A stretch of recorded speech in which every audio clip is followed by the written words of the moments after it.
This is Jerry Seib with the Wall Street Journal.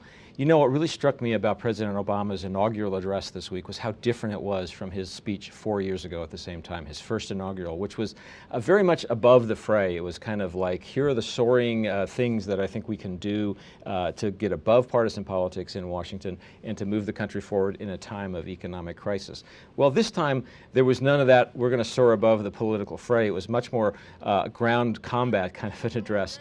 And not a lot of discussion of the economic crisis, which tells you two things. One is, I think the administration thinks, and the president indicated in that inaugural address, that while the economic problems are hardly over, we can now move beyond them in a second term. And secondly, that there was a kind of a pent-up Obama agenda that was pushed aside in that first term because of the focus on the economic crisis, getting out of Iraq, and on health care. And now that agenda is kind of starting to come tumbling out. It's protect entitlements. It's yes, let's do tax reform, but let's also deal with climate change in a big way. Let's do immigration reform. Let's advance the gay rights agenda and deal with women's equality in bigger ways.